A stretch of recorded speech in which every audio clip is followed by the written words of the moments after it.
welcome to another Rosenblog podcast. I'm Mark Rosenberg. And I'm Gabe Halperin-Goldstein. And today we're going to be looking at all things Boston Celtics. This is an incredible run that the Celtics have been on this season. A lot of roster turnover, but Brad Stevens has worked wonders with this roster. And the team is now, very surprisingly, in playoff contention. They're currently in the 8th slot right now in the East. So Gabe and I are going to recap this run the Celtics have been on and look at what's ahead for Boston. Yeah, firstly, I think it's just important for us to recognize how incredible the Celtics team has been when compared with our expectations at the beginning of the year. They were supposed to be one of the 4 or 5 worst teams in the league. I remember you in your preseason rankings had them as the 28th team. A little embarrassed about that right now. So it's kind of easy to forget, I guess, where we came from, and then after trading Rondo and Green, they've just gotten better, and so I think we should appreciate what Brad Stevens has done with this team. So, Gabe, what would you say your favorite acquisition the Celtics have made this season is? I mean, obviously, the Isaiah Thomas deal was the biggest splash, but they've landed players like Tyler Zeller and Jay Crowder in sort of deals that didn't seem so significant at the time, but have turned out to have a big impact. Yeah, I love the Tyler Zeller deal. I thought that was just Danny Ainge at his finest. Firstly, he used the trade exception that the Celtics got in the Kevin Garnett-Paul Pierce deal right before it expired to get Zeller. He acted right when the Cavs were very vulnerable as they were trying to clear out cap room to sign LeBron. So they were just desperate to get rid of Zeller.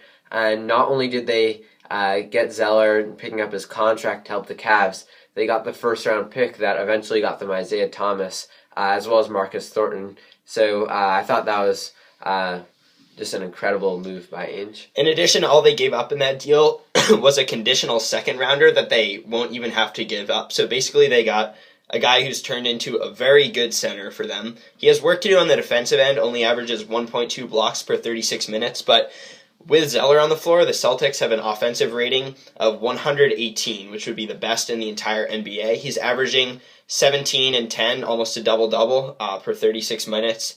And obviously, getting him on the team is one thing, but I also think Brad Stevens has done a great job finding the right role for Zeller. Last season, he took a quarter of his shots, 25%, from beyond 10 feet, and that's not his game. He doesn't really have a great mid-range stroke, so Stevens has told him to sort of cut that out of his game, and he's really focused around the rim, taking only 15% of his field goal attempts from beyond 10 feet. So I think I agree. I love that deal. You know, great job by Ainge, but also great job by Stevens in implementing Zeller. Right.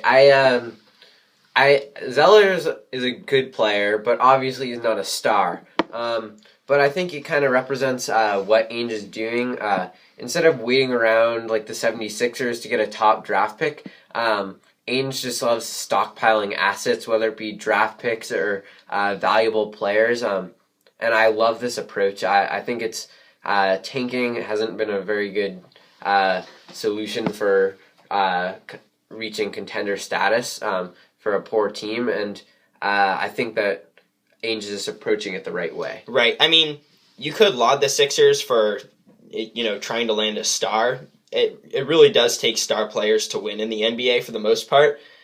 Even if the Atlanta Hawks might have something to say about that, but at the same time, the Celtics have been rebuilding, and I would not count them out for getting a star. They might not get one through the draft, but with the cap going up so much after next season, even though the Celtics aren't traditionally a big player in free agency, I wouldn't put it past them to land a big free agent.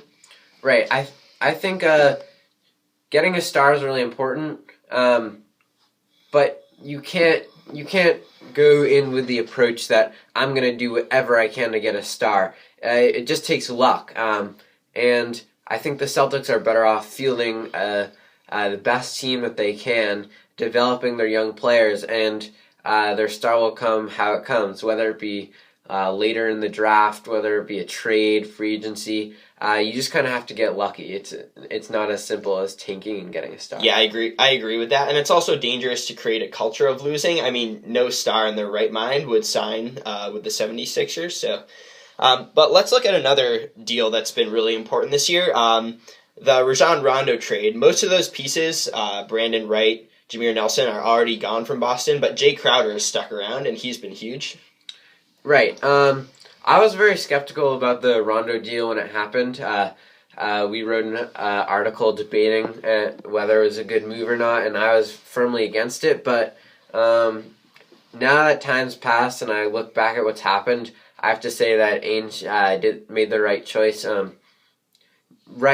They traded Brandon Wright right away, so they didn't get much for him. But at least they got something in Crowder, who's been kind of an energizer, and he's kind of a notch below some of the other great wing defenders in the league, but he's still been valuable. He's been pretty good on offense, and he's helped their team out a lot.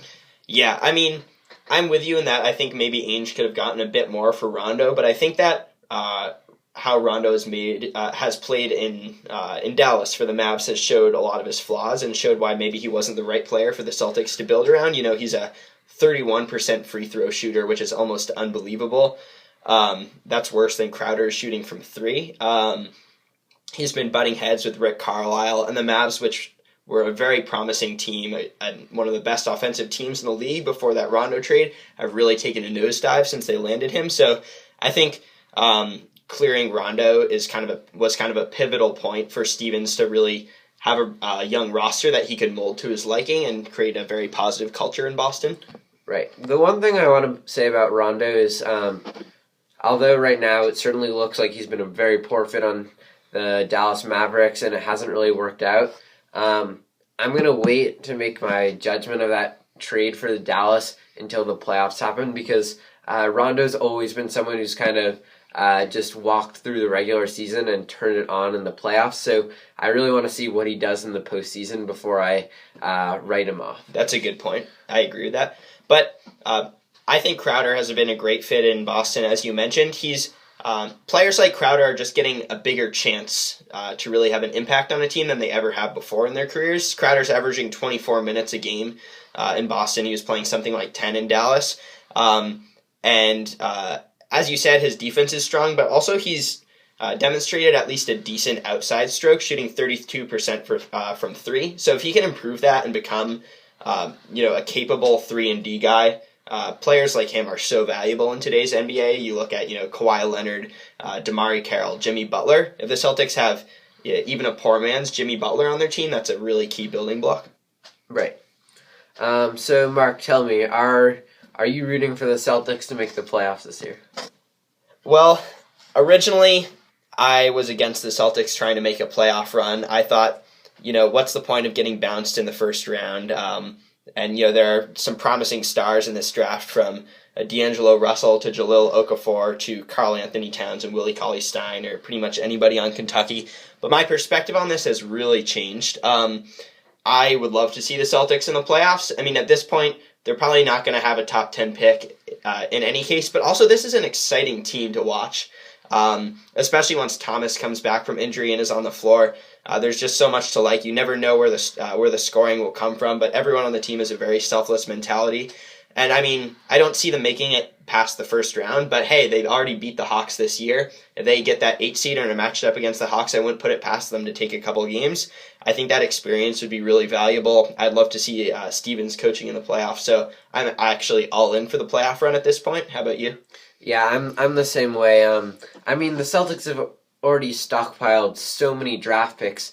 At this point, to not make the playoffs, they're just going to get another one of what they already have, a mid-round draft pick, for a mid-first round draft pick, which they have so many of. It just doesn't make sense not to try and make the playoffs. Plus, I'm a Celtics fan, and I wanna see entertainment, and it'll help develop them. And I don't look at the season as championship or bust. If we went in with that mentality, then we would be set up for disappointment. I want to see the Celtics make steps for the future, and I think making the playoffs and being competitive in a series would be a big step forward for the organization. Yeah, I agree. I mean, I think you can look at this season a little bit like the NCAA tournament, which we're in the thick of right now. For the Celtics, Georgia State had that thrilling win with R.J. Hunter's buzzer beater in the first round, taking down Baylor as the 14 seed. And I mean, they got knocked out next round. But you're not going to look at that tournament run as a failure for them. It was thrilling to see them take down a heavyweight, and I think I feel the same way about the Celtics making a playoff run. Sure, it's not a championship, but that doesn't mean it can't be a great moment for the organization. Exactly. So, Mark, after the Celtics traded away Kevin Garnett and Paul Pierce, Doc Rivers was the next one to bolt Boston, and I know as a Celtics fan, I felt a little hurt that he had left the team right when we were about to rebuild after he had just signed a long contract, and it was frustrating because he has such a good coaching history. Right. And it seemed like a step back for the organization. But quickly, Brad Stevens has established himself as a top 10 coach in this league. And so it poses the question, who would the Celtics be better off with, Brad Stevens or Doc Rivers, and how do they compare as coaches? I think it's a tough argument because obviously Stevens is incredibly unproven. Only his second season with the team, hasn't made it to the playoffs, hasn't had a winning record yet. But I think that Stevens is really shaping up to be an all-time great coach. I mean, he's already so young, so he has a long career ahead of him as well. But what he's done with a relatively untalented roster and with absolutely no real stars has been incredible. The Celtics' ball movement is unbelievable. They average 24.3 assists per game, which is fourth in the NBA. He's made the most of their depth. The Celtics have 11 players averaging at least 6 points per game, and Stevens is constantly trying out different lineups to keep opponents off balance. In the Celtics' recent game against the Warriors, they built the 26-point. They blew a 26-point lead, which was the focus of that game.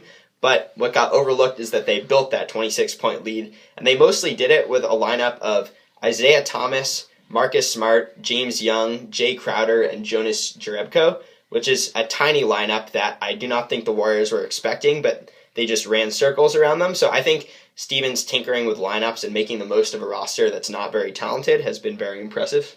Yeah.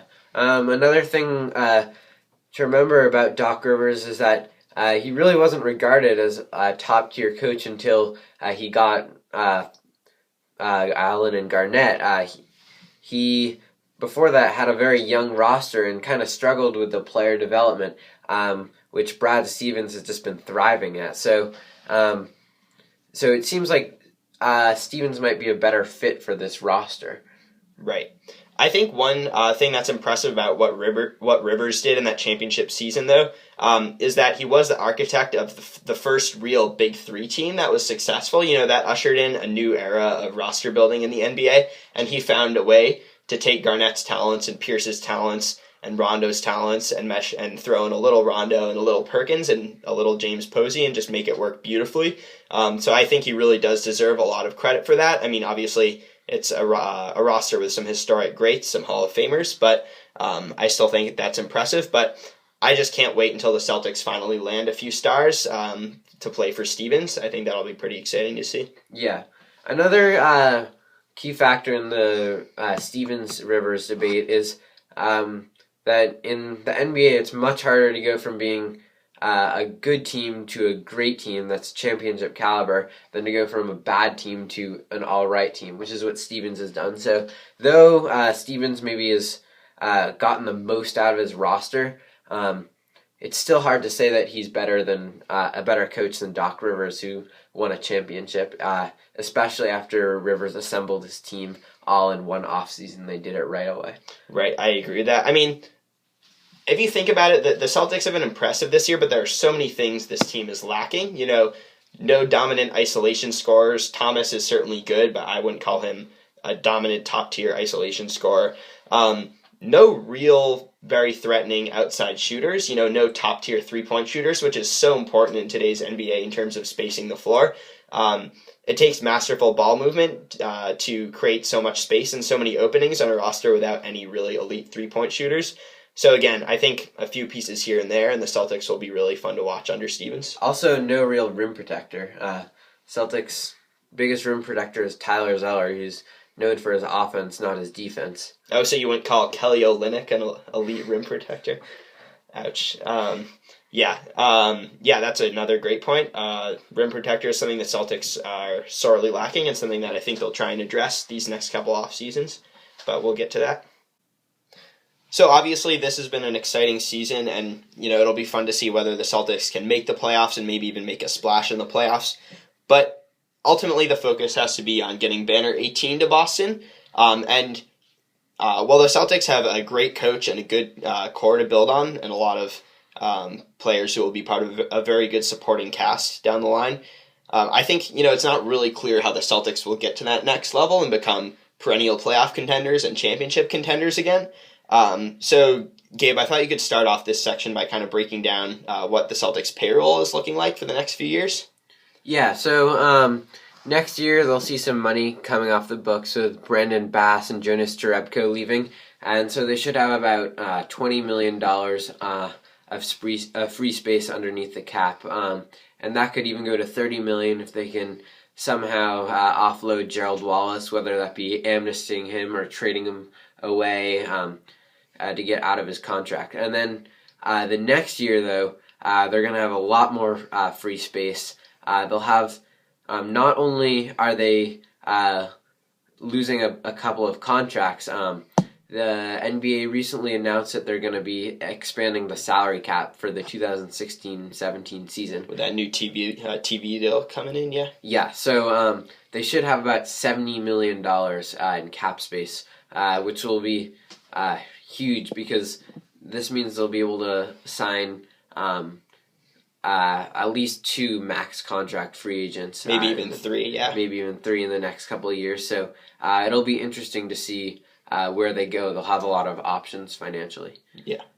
But, I mean, even though the Celtics will have a lot of cap space the next couple of years to go for free agents or go for players through trades, I think the most interesting and the most immediate path to acquiring another couple important pieces is through the draft. And the Celtics have 5 first-round picks this year, which sounds great, but 3 of them are conditional picks. So in all likelihood, the only first-round picks will be their own pick and then the Clippers pick from that Doc Rivers trade we were talking about, which is also unprotected. And I think, these aren't going to be very high picks. Right now they're slotted at the 15th and 24th picks, but I think that it's still a big opportunity for the Celtics to land some important pieces if they draft intelligently. So we can debate about what the Celtics' priorities should be in the draft, but personally I think that looking for another really good wing player is a very high priority. Jeff Green obviously was not a good fit in the Celtics. He's been better suited on the Grizzlies, I think, where he's a 6th man or generally a 4th or 5th option when he's on the floor. But I think if the Celtics can find a wing who can contribute on defense and maybe contribute to shooting and won't have the burden of doing a lot of scoring, I think that would be really valuable for them. So there are a couple good wings who might be available at the 15th pick. Arizona's Stanley Johnson is an outside top 10 selection, but if he falls a little bit, he would be a great fit on the Celtics, I think. Kansas's Kelly Oubre is a great outside shooter, and Duke's Justice Winslow is another potentially great contributor for the Celtics. So these are all players who I think could morph into good scorers and also very good wing defenders and sort of fill that void left by the Jeff Green trade. And even that 24th pick, I think, is an important opportunity for the Celtics. This is a pretty deep draft, and some other very good players could be available there. For instance, Arizona's Rondae Hollis-Jefferson, who is a great defender and I think would contribute a lot to the Celtics, could be available at number 24. Michigan's Karis LeVert, who's a much less polished defender but is a very crafty scorer. I kind of see him in the Jamal Crawford mold a little bit. And also Virginia's Justin Anderson, who's a 6'6" guy, well-built, very good defender, could also be available there. And if they're looking for another true big man, personally, I think the Celtics are more likely to find their next good rim protector through free agency. But they could draft potentially Kentucky's Dakari Johnson, who's a 7-footer, and could be a good fit. They could also look to trade up for a guy like Willie Cauley-Stein, who I think in all likelihood could be picked by the 5th or 6th pick. But if Danny Ainge really has his sights set on Cauley-Stein, who's been terrific this year, he's always been a great defender, but has also developed a fantastic offensive game.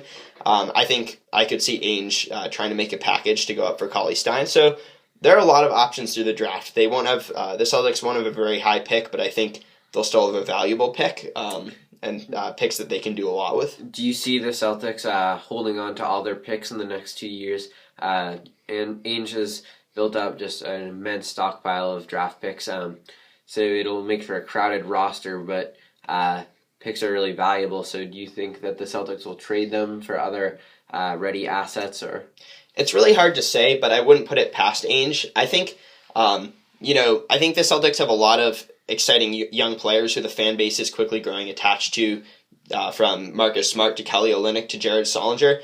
But if that's what it really took, I could see Ainge packaging a lower pick and maybe some second round picks, and also a player like Solinger or Smart, if that's what it took to get Willie Cauley-Stein in town. But it's tough to do. It would take a very generous package to land a player like Cauley-Stein and to move up in the board. So I think it's hard to say, but I think Ainge has been so aggressive of late that I certainly wouldn't put it past him. Yeah. Again, these draft picks this season give the Celtics a lot of potential. They'll also have a bunch of second-round picks and then many more picks in the years to come.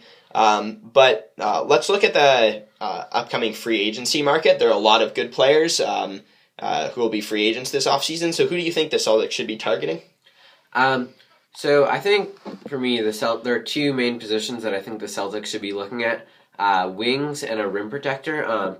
I think that their backcourt is kind of set for the future with Thomas, Smart, and Avery Bradley as a good kind of three-man combination. There's a good balance between offense and stifling defense. So first I'll start with wings. This is actually a very good market for wings this offseason. The Celtics will have a couple of options if they're really willing to invest their money in that position. Jimmy Butler is going to be an option. He'll likely garner a max contract, but to me, he's worth it. I think just envisioning a team with Jimmy Butler, Avery Bradley, and Marcus Smart, makes me get very excited about their defense in the future. Yeah, for sure. And then there are a lot of similar players to Butler. Kawhi Leonard's going to be a restricted free agent, and I think if the Celtics can get their hands on him, there's no doubt that they should do it. I think the Spurs will be trying to sign him with the max, but if there's any chance, he'd be great. He'll be a restricted free agent, but they might have a shot. Draymond Green is another similar player, another one of those 3-and-D guys. The Celtics could use another scorer, but I think if they can get any of these players, they would be very happy to do so. Yeah, another very compelling candidate I'd throw in there is DeMarre Carroll, who has been so key for the Hawks' rise this season. Great three-point shooter, an elite defender who has stuck with guys like LeBron James and just sort of been a complete pest on defense this season. And I think that he could get overshadowed by some of these other wings and potentially be a bit more affordable. So I think he would be a great target for the Celtics. He's also an unrestricted free agent. Yeah. In the NBA, 3-and-D guys are becoming more and more valuable. And although maybe Butler is the only one of these names that we've mentioned that could make his own shot, I think all of these guys could be very valuable on the offensive end just because they can space the floor, and spacing is so important nowadays. And the Celtics do have a natural scorer in Isaiah Thomas, so they're not in desperate need like they were earlier in the year to get a score. Right, and I don't think Stevens' system really demands having dominant ISO scores. The Celtics' ball movement is so good that if they can just get guys who are a bit more consistent from outside, that might even be more important to them. We mentioned DeMarre Carroll, but another guy who'll be an unrestricted free agent this year who I think will be very affordable is Mike Dunleavy, who has been very solid for the Bulls. Obviously not as good of a defender, but he's an excellent three-point shooter, and I think could be added for a very low cost. So I could see the Celtics making a run at him as well. One other player, these aren't necessarily as elite wing defenders, but Wesley Matthews will be an unrestricted free agent this year. He's turned into a reliable defender, and he's one of the very best outside shooters in the league. Also, he tore his ACL this season, so obviously there are troubles that come with that, but I think his value could be way down. And then one final guy I'd like to mention is Danny Green, also an unrestricted free agent. And I mean, the Spurs are going to be trying to bring back as many of these free agents as they can, but who knows if they'll be able to re-sign all of them. They're going to be expensive. Green is a great three-point shooter, but also defended LeBron for stretches in the finals last year, so I think he would be an outstanding fit. Yeah, they certainly have plenty of options, some more expensive than others. But I think where the Celtics really are in dire need of improving is getting a rim protector. I think it would help their defense so much, especially with an already talented defensive backcourt. I think the primary candidate has got to be Marc Gasol. I think he's a free agent. It's unlikely that they'd get him because Boston hasn't really been a primary free agent destination, but Gasol's one of the top 10, 15 players in the NBA, and I think the Celtics would go all out to get him. Absolutely. I mean, Gasol, seems to love it in Memphis, and I think in all likelihood he'll re-sign there. Same with LaMarcus Aldridge in Portland, but I literally think that Gasol could single-handedly turn the Celtics into contenders in the East. Former Defensive Player of the Year.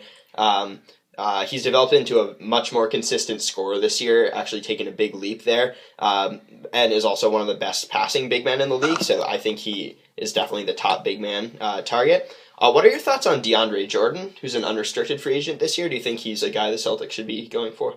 I think if the Celtics can get DeAndre Jordan, the Celtics should get DeAndre Jordan. I wouldn't... He's getting a lot of recognition as a possible defensive player of the year. I'm not sure I would put him there, but he would certainly change their entire defense. And yes, he's had some free throw shooting problems, but he's totally worth it. His rebounding has been incredible, and he would change their team.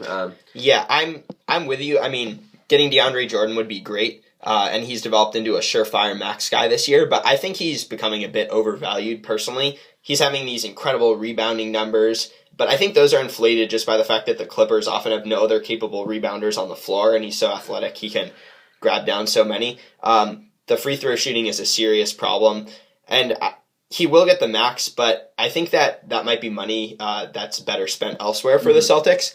There are certainly some lower cost rim protectors out there. Robin Lopez, Tyson Chandler, and Omer Ashik are all unrestricted free agents this offseason. They'll be much cheaper than Jordan would be, and I think that they'd add a big punch on defense. And the Celtics are already above average offensive team, so I think getting a cheap rim protector like that would be really important. Right.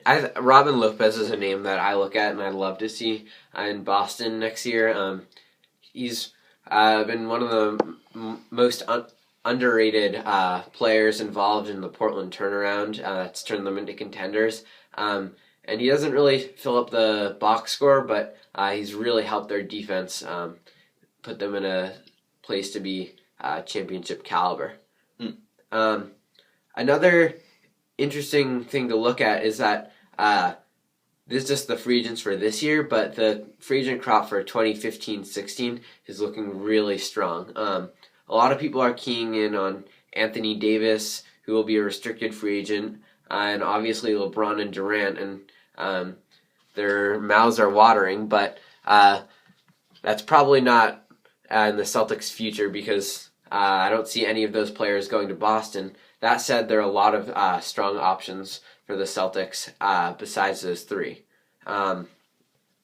Joakim Noah, Al Horford, Hassan Whiteside, just to name a few, are some top-tier rim protector free agents that will be available. So even if the Celtics don't get their guy this year, look in the future for them to continue to try and get the guy they want. Yeah, absolutely.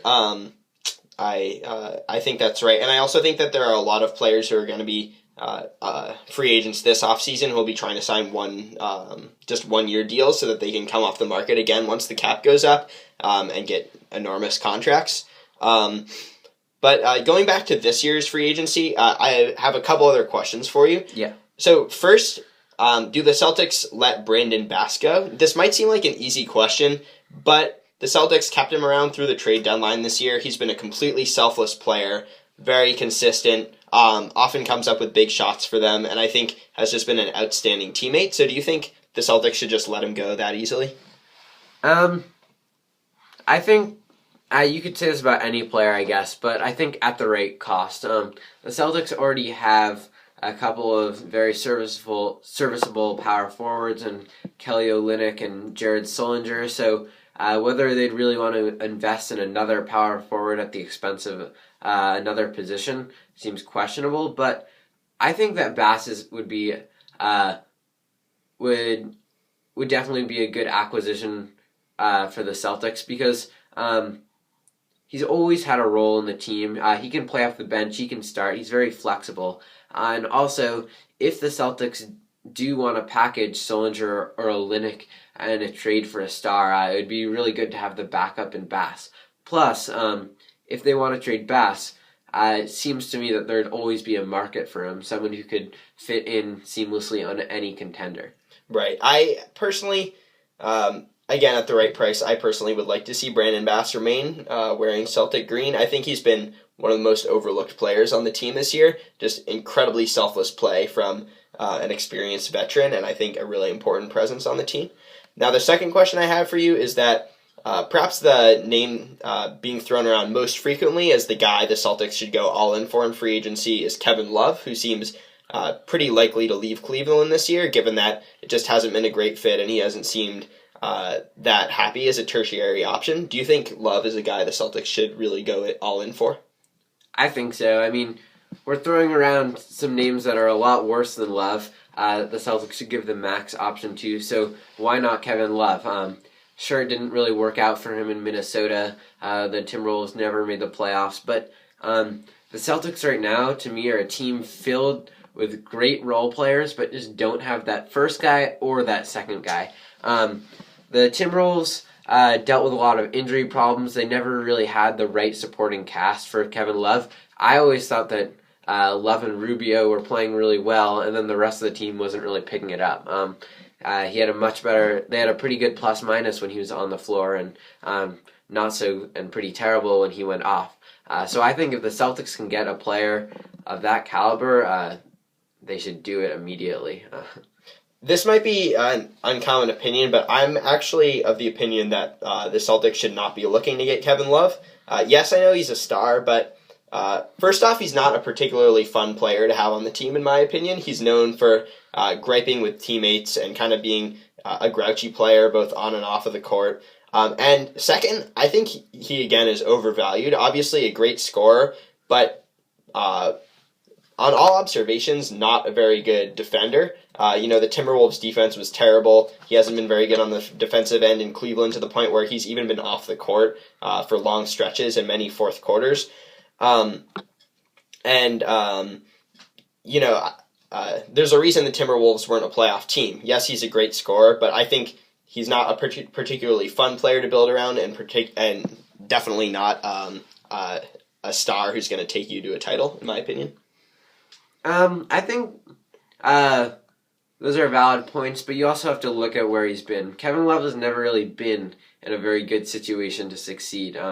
Minnesota didn't really have the talent on the roster or the right fit of players, so it kind of makes sense that it didn't work out there. On Cleveland, they've used Kevin Love, who is who's been to the All-Star game several times, mostly as a floor spacer. He's just kind of stood on the three-point line and shot when he's open, but Cleveland hasn't really run plays for him, so I kind of understand why he hasn't been happy or been the best teammate. And I think in Boston, where he has tons of selfless role players, a great coach, and he'll be the clear-cut number one guy, I think it would be a great fit. And then I think Isaiah Thomas would be a really good number two.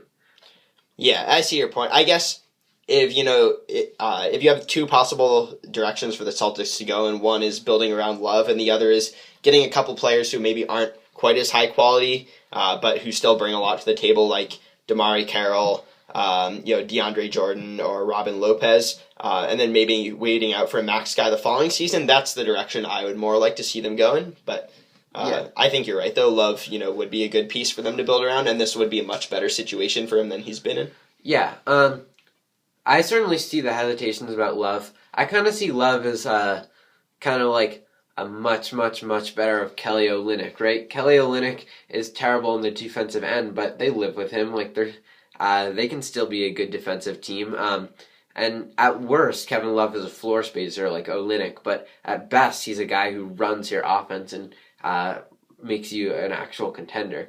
So if it were me, I wouldn't hesitate. Fair enough.